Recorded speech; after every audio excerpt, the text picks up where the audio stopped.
कहते हैं कि जब कुदरत का कहर बरसता है तो सबका हिसाब करता है। मिडिल ईस्ट में भी ऐसा ही हो रहा है। पिछले 1.5 साल से इसराइल गजा में बम बरसा रहा है, जिसमें हजारों मासूमों की मौत हो गई है।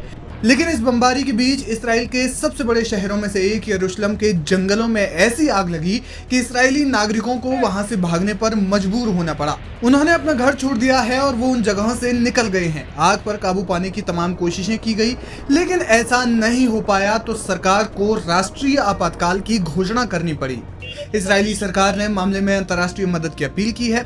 आग पर काबू पाने की कोशिश की जा रही है, लेकिन हालात सुधर नहीं पा रहे हैं।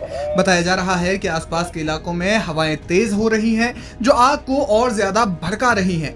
इसके अलावा गर्मियों का वक्त चल रहा है, जिस वजह से मौसम सूखा हो गया है। नमी कम है, जिससे आग बुझाने में दिक्कत हो रही है।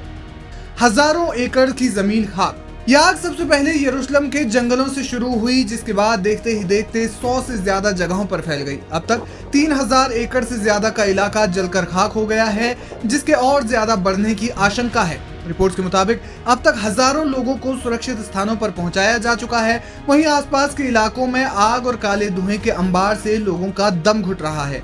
कई लोगों के घायल होने की भी खबर है। स्थानीय मीडिया ने बताया कि दमकल कर्मी इसराइल में कई सालों में देखी गई सबसे भीषण आग को बुझाने के लिए लगातार संघर्ष कर रहे हैं। आग पर काबू पाने के लिए सेना को भी उतार दिया गया है। इससे पहले इस्राएली पुलिस ने यरूशलेम और तेल अवीव को जोड़ने वाली सड़क को बंद कर दिया था। हाईवे के किनारे रहने वाले लोगों को पहले से इलाके को खाली करने के निर्देश दिए गए थे। हालात बिगड़ने पर गुरुवार को कई देशों ने इसराइल को अग्निशमन विमान भेजे हैं।